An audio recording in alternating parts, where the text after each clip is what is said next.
ओम शांति छात्रों, आज हम बसंत की पुस्तक के तीसरे पार्ट बस की यात्रा का अध्ययन करेंगे।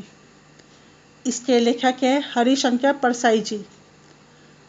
हरिशंकर परसाई जी का जन्म मध्य प्रदेश के होशंगाबाद में 22 अगस्त 1924 को हुआ था। ये हिंदी के पहले रचनाकार हैं जिन्होंने व्यंग्य को साहित्यिक विधा के रूप में स्थापित किया। इन्होंने व्यंग्य मतलब किसी पर टॉन्टिंग करना, हल्के फुल्के मनोरंजन की परिधि से निकालकर इसके माध्यम से समाज को व्यापक प्रश्नों से जोड़ा, यानी कि समस्याओं को उजागर करने का इन्होंने एक उसका अपना आधार बनाया। इनकी भाषा शैली में एक खास तरह का अपनापन है और इनकी रचनाओं को पढ़कर ऐसा प्रतीत होता है मानो कि सजीव घटना हमारे सामने चल रही है। 10 अगस्त 1995 को जबलपुर में इनका निधन हो गया। छात्रों, इनकी प्रसिद्ध रचनाएं हैं हंसते हैं रोते हैं, भोलाराम का जीव, ज्वाला और जल, प्रेमचंद के फटे जूते, सदाचार का तावीज आदि। छात्रों, इसका ये जो पाठ है बस की यात्रा, इसके सुप्रसिद्ध व्यंग्य लेखक हरिशंकर परसाई द्वारा लिखित एक व्यंग्य कथा है और हरिशंकर परसाई ने इस पाठ के माध्यम से आज की परिस्थितियों में परिवहन व्यवस्था, यानी कि आने जाने के लिए जो हम परिवहन या जो वाहन यूज करते हैं, परिवहन व्यवस्था पर व्यंग्य किया है। पाठ में जिस तरह की बस का वर्णन है वह बहुत अधिक टूटी फूटी है। प्राइवेट बस कंपनियों के मालिकों को यात्रियों की जान एवं उनके समय नष्ट होने से कोई मतलब नहीं रहता। बस किसी भी तरह से पैसा कमाना उनका एकमात्र उद्देश्य रह जाते हैं। छात्रों, अब हम इस पाठ की विषय वस्तु के बारे में पढ़ते हैं। छात्रों, लेखक और उसके 4 साथियों को जबलपुर जाने वाली ट्रेन पकड़नी थी और उन्हें बस से जो है वो सतना पहुंचना था। वहाँ से उन्हें उस बस को ट्रेन को पकड़ना था और उन्होंने उसी बस से पन्ना और उसी कंपनी के बस से सतना जाने का कार्यक्रम बनाया। जब लोगों की इस बात का पता चला कि जो लेखक और उसके मित्र जो हैं वह इसी शाम वाली बस से जो है वो सतना जा रहे हैं, तो कुछ समझदार लोगों ने उन्हें यह समझाया कि इस बस से वह यात्रा ना करें।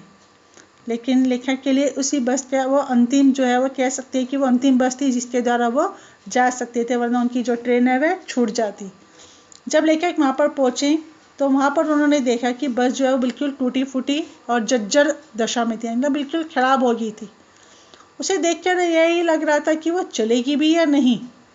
वास्तव में वो पूजा की होगी थी, यानी कि वस्तु जो होती है वो सिर्फ पूजनीय होती है, तो वह बस भी अब किसी यात्रियों को अपने गंतव्य स्थल यानी कि उनके जो है वो मंजिल तक पहुँचाने के लायक नहीं थी, वो पूजा के योग्य ही थी। उसी बस में कंपनी के हिस्सेदार भी यात्रा कर रहे थे। हिस्सेदार मतलब पार्टनरशिप में जो है वो कंपनी थी और उनमें से एक जो पार्टनर था वो उसी बस से यात्रा कर रहा था और उनका मानना था या वो बार बार यही कह रहे थे कि बस एकदम ठीक है और अच्छी तरह चलेगी।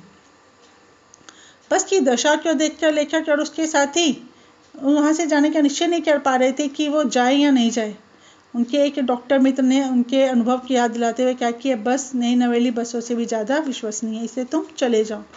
अब लेखक अपने साथियों के साथ उस बस में बैठ गए और जो उनके मित्र उन्हें वहाँ पर छोड़ने के लिए आए हुए थे वे लेखक को इस तरह से देख रहे थे मानो लेखक इस दुनिया से ही जा रहे हों, यानी कि वे अंतिम विदाई दे रहे हों। इस तरह से उनकी जो है वो भाव उनके चेहरे पर आ रहे थे।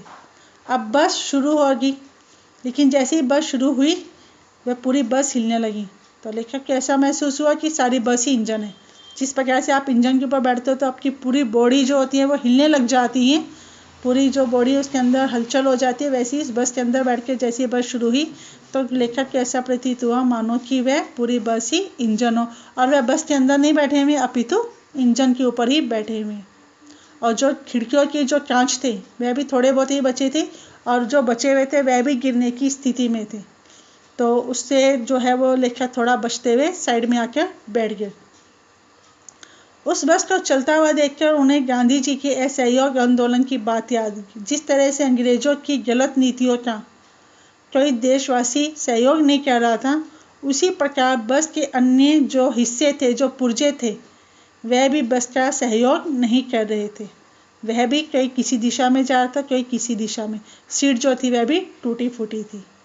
अभी वो 8-10 मील ही चले होंगे तो लेखक को ऐसा प्रतीत होने लगा कि जैसे मानो वे सीट के ऊपर नहीं बैठे हुए, अपितु नीचे बैठ गए हैं, क्योंकि वो जो सीटें थी वह भी बिल्कुल टूटी हुई थी। अचानक से बस रुक गई। अब लेखक ने जब ड्राइवर से पूछा कि क्या हुआ, तो लेखक ने उन्हें बताया कि पेट्रोल की टंकी में छेद हो गया है। टंकी मतलब जिसमें वो पेट्रोल भरा जाता है। अब ड्राइवर ने क्या किया, पेट्रोल बाल्टी में निकाल लिया और उसे अपने पास रखकर नली से, यानी कि पाइप से इंजन के अंदर पेट्रोल को भेजने लगे। जब लेखक ने उन्हें इस तरह से करते हुए देखा तो अपने मन में सोच रहे थे कि अब शायद कंपनी के मालिक बस तो इंजन को अपनी गोद में रख लेंगे और उस नली से पेट्रोल को उसी तरह से पेट्रोल पिलाएंगे जैसे एक माँ अपने बच्चे को दूध पिलाती है। उस स्थिति को देखकर जो लेखक का विश्वास था कि वह समय से अपनी ट्रेन पकड़ पाएंगे, वह भी जाता रहा। वह डर ही रहे थे कि कहीं बस की स्टीयरिंग ही ना टूट जाए, क्योंकि स्थिति देखकर ऐसे लग रहा था कि यदि बस का स्टीयरिंग टूट जाता है तो बस जो है वो कंट्रोल में, नियंत्रण में नहीं रहेगी, और अगर उसके ब्रेक फेल हो जाते हैं तो वह निश्चित रूप से अपने गंतव्य स्थल की बजाय वो ईश्वर के पास पहुंच जाएंगे। और जब भी वह सड़क के किनारे किसी झील को देखते तो उनके मन में यह डर लगा रहता कि कहीं जो बस है वह गिर, उसी मतलब जो इतनी बुरी तरह से वह हिल रही हैं, तो कहीं वह बस जो है वो उस झील में ही ना गिर जाए। अभी वो इस तरह की अपनी मानसिकता बना ही रहे थे कि थोड़ी दूर तक बस चल पड़ी, लेकिन थोड़ी दूरी के पश्चात वह बस दोबारा से रुक गई। ड्राइवर ने बहुत अधिक प्रयास किए पर वह बस नहीं चली, और अभी तक जो कंपनी के जो हिस्सेदार उसी बस से सफ़र कर रहे थे तो वह अपनी जो है वो बस को फर्स्ट क्लास बता रहे थे, और ये बता रहे थे कि आज संयोग ही है कि ऐसी बस बार बार ख़राब हो रही है, अदरवाइज़ ये जो बस है वो बहुत अच्छी चलती है। और रात हो चुकी थी। ऐसे में जो चांदनी थी, चांद निकला तो उसकी जो रोशनी थी वह भी फीकी थी, और उस फीकी चांदनी में लेखक को बस ऐसे लग रही थी मानो कि बूढ़ी स्त्री थक कर बैठ गई हो, और उन्हें डर लग रहा था कि इतने लोगों के बैठने से कि इसका प्राणांत ही ना हो जाए, यानी कि कहीं इसके प्राण ही ना निकल जाए, और उन सबको उनकी अंत्येष्टि ना करनी पड़ जाए। अंत्येष्टि मतलब अंतिम संस्कार, जिस प्रकार मरने के पश्चात अंतिम संस्कार किया जाता है, कहीं ऐसा ना हो कि वह बस जो है वो यहीं पर ही दम तोड़ दें और उसका अंतिम संस्कार यहीं पर ही ना करना पड़ जाए। कंपनी के हिस्सेदार ने बस के कुछ पुर्जों को खोला और ड्राइवर ने भी इसका साथ दिया, तो कुछ ठीक करने के बाद वह बस जो थी वह फिर से चल पड़ी, परंतु जो उसकी रफ्तार थी वो बहुत अधिक धीमी हो गई थी, और जो बस की हेडलाइट होती है ना बेटा, जो रोशनी बताती है आगे की बताए, वह भी बहुत कम नज़र आ रही थी, और कई बार तो इतनी डिम हो जाती थी कि पता ही नहीं चलता था। अंधेरे में अंदाजे के साथ जो ड्राइवर था वह बस को आगे लेकर जा रहा था। वह बहुत धीरे धीरे चल रही थी, और अन्य गाड़ियों को आते जाते देखकर वह किनारे पर खड़ी हो जाती थी। वह उन्हें कहती थी कि तुम आगे निकल जाओ, यानी कि जिस तरह से एक बूढ़ी स्त्री होती है वह पीछे से आते हुए वाहनों से अपने आप को बचाती है और एक तरफ उसको साइड दे देती है, वैसी जो बस थी आसपास से निकलने वाले वाहनों को स्थान देती थी और स्वयं एक किनारे पर खड़ी हो जाती थी। बस कुछ दूर पर चलकर पुलिया पर पहुंची थी कि उसका एक टायर फट गया और बस जो थी वो एक झटके से रुक गई। आप समझ सकते हैं कि बेटा टायर फट जाने के बाद, क्योंकि इसकी स्पीड इतनी नहीं थी इसलिए इसमें किसी को जो है वो ज़्यादा परेशानी नहीं हुई। यदि बस की स्पीड तेज़ होती तो जो बस थी वो उछलकर नाले में गिर जाती। अब जो लेखक और उसके जो मित्र थे वो उस कंपनी के जो हिस्सेदार थे उन्हें बड़े श्रद्धा भाव से देख रहे थे। श्रद्धा भाव उनके मन में उस कंपनी के हिस्सेदार के लिए इसलिए आए क्योंकि उन्हें मालूम था कि वह बस इसी स्थिति में है, फिर भी वो चला रहे थे, और चला ही नहीं रहे थे अपितु स्वयं भी उसी बस से वो सफ़र कर रहे थे।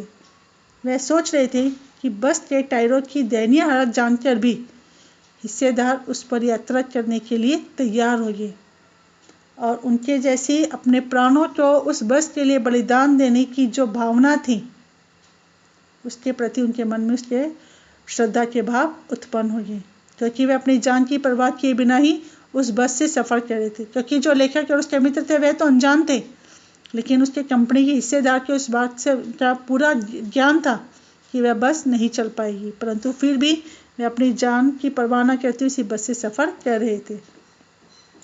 और उनके साहस और बलिदान की भावना को देखकर ही लेखक के मन में उनके प्रति श्रद्धा के भाव उमड़ पड़े।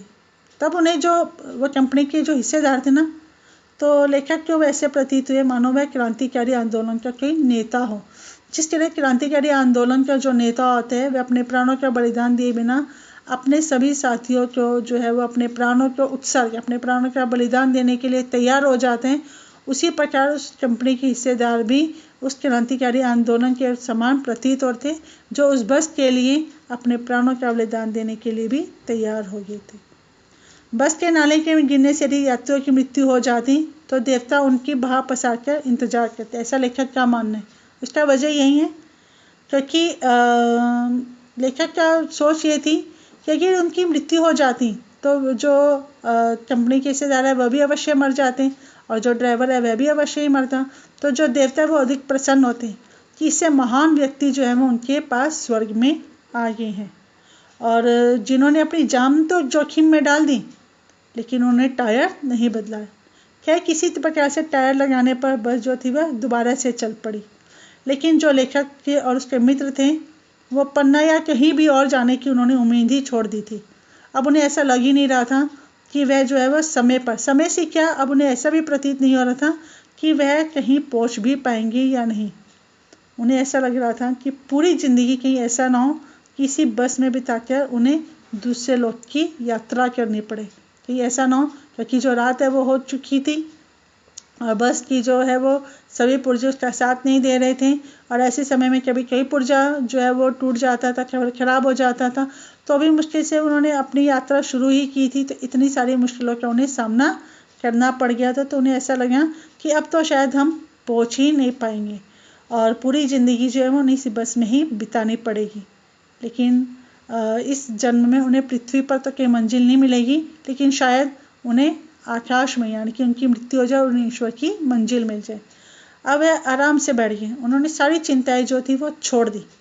अब वह अपने हंसी मजाक में शामिल हो गई क्योंकि जो लेखक हैं उनका मानना तो उनकी मानसिकता थी कि यदि हम व्यर्थ की चिंता करेंगे, यदि भविष्य में जो लिखा हुआ है या भाग्य में जो लिखा हुआ है हमें मिलना है, और उस बस की स्थिति को देखकर तो उन्होंने किसी भी प्रकार की अपने भविष्य की चिंता करना ही छोड़ दिया था। अब उन्होंने उसे सब चीज़ें जो है भाग्य के भरोसे छोड़ दिया था और वो हंसी मजाक करने लगे थे। छात्रों, इस पाठ के माध्यम से लेखक ने बड़ी सरलता के साथ परिवहन व्यवस्था की जो भी कह सकते असंगत नीतियाँ थी या जो भी उनके द्वारा कार्य किए जाते थे उनके ऊपर बहुत अच्छा व्यंग्य किया है कि किस तरह से एक बस जो है वह किस स्थिति में थी और ऐसी स्थिति में भी जो है मालिक जो उनके हिस्सेदार थे जो उस बस को चलाने का प्रयास कर रहे थे उन्हें किसी भी जो है वो यात्रियों के जीवन की चिंता नहीं थी, अपितु केवल पैसा ही कमाना चाहते थे। छात्रों, इस पाठ को आप अवश्य पढ़िएगा क्योंकि मैंने इस तरह सिर्फ आपको एक्सप्लेनेशन दी है। पूरा पाठ लाइन बाय लाइन आप पढ़िएगा और उसमें से कुछ भी आपको दिक्कत आती है या कुछ शब्दों के अर्थ आपको समझ में नहीं आते हैं तो आप पूछ सकते हैं। लेकिन इस पाठ को थोड़ा करना बहुत ज़रूरी है क्योंकि केवल भावार्थ के आधार पर जब तक आप उसे नहीं पढ़ेंगे आप इसके प्रश्नों के उत्तर नहीं दे पाएंगे। तो पहले इस पाठ को बहुत अच्छे से पढ़िएगा, इसके भावार्थ को समझिएगा, तब जाकर आप प्रश्नों के उत्तर दीजिएगा। मैं इसके प्रश्न भी साथ में भेज रही हूँ और जो प्रश्न करने हैं उसके उत्तर आप लिखकर मुझे वापस भेज दीजिएगा ताकि मुझे मालूम चले कि आपने जो है वो प्रश्न होमवर्क किया है या नहीं किया है। ठीक है बच्चों, धन्यवाद।